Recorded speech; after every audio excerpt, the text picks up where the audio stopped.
Okay, let's dive right into this explainer and uncover why off-grid CCTV setups actually fail in the real world.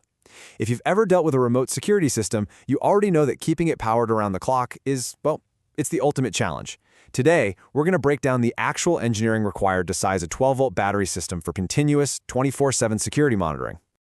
You know the classic scenario? You check your feed in the morning and boom, there's a massive gap in your recording. The system just inexplicably dropped offline in the middle of the night. Now, most people immediately blame the camera when their feed goes dark. They'll assume there's a firmware glitch, maybe a bad connection, or a faulty sensor. But if you actually look closely at the data, the real culprit is something completely different. In almost every single case, the system fails because the battery was just never sized for reality. It wasn't designed for multiple no-sun days, and it totally ignored the continuous parasitic drain of the security equipment. Honestly, it was probably just thrown into the setup as an afterthought. If we want reliable security, we absolutely have to stop looking at the lens and start looking at the power source. Let's be real about the typical advice out there. It relies way too heavily on guessing and generic one-night backup marketing fluff. You'll hear things like, oh, just use a 100 amp hour battery, it'll be fine. But actual engineering, it demands a completely different approach. It demands planning for continuous 24/7 parasitic loads, acknowledging real-world power inefficiencies, and applying strict depth of discharge calculations. So, to build a truly reliable system that you can actually trust to protect your property, we need to abandon those shortcuts entirely and look at a rigorous engineering framework.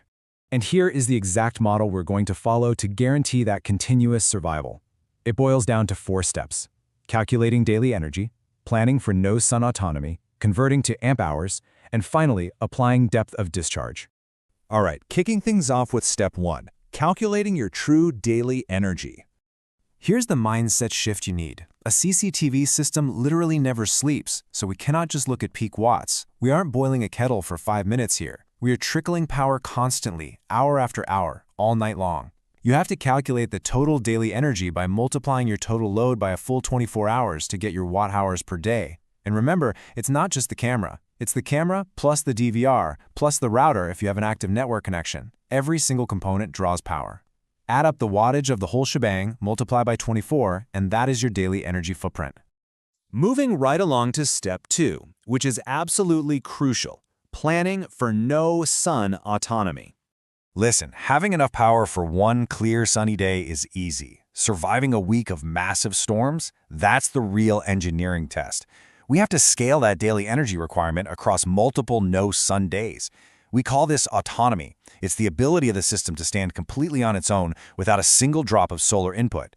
Systems designed for just one night will inevitably fail during an extended cloudy period, or just as the battery naturally ages. In professional engineering, we typically multiply our daily energy by 2 to 5 days, depending on your local climate and, frankly, how critical that security feed is to you. Okay, on to step 3, converting that energy into battery amp hours.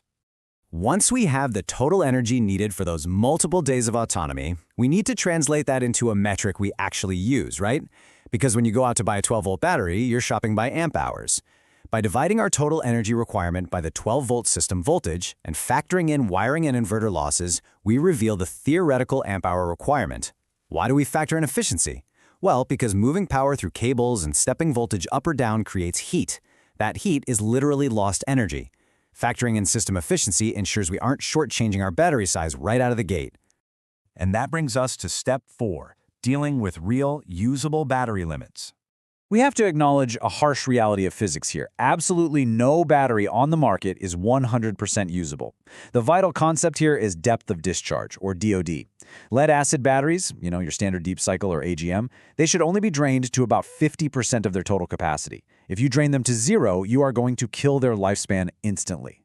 Meanwhile, lithium iron phosphate, or LiFePO4, is way more resilient and can safely reach 80 to 90% depth of discharge. This brings us to the final make-or-break calculation. Dividing your required theoretical amp hours by your specific battery's depth of discharge factor gives you the actual real-world rated battery size you need to purchase. Let's put that into perspective. If your math says you need 50 amp hours to survive your no Sundays and you go out and buy a 50 amp hour lead-acid battery, you will fail because you can only safely use 25 of those amp hours. You actually need to buy a 100 amp hour lead-acid battery just to get your required 50. Now pay close attention here, because sizing the battery is only half the battle. let's talk about crucial safety and wiring risks. As I said, capacity is only half the engineering equation. The other half is physical safety and proper implementation. Ignoring these specific risk points leads to massive, frustrating failures in the field. Over-discharging, like we just discussed, will just destroy your battery outright. But consider the risk of undersized cables. This leads to voltage drop. Your battery might have plenty of juice, but if the cable is too thin, the voltage drops by the time it actually reaches the camera. This is exactly what causes those frustrating DVR reboot loops right in the middle of the night. Then you have hidden load creep. This is when you design the system perfectly, but a month later you decide to add a network switch or stronger infrared illuminators without upgrading the battery.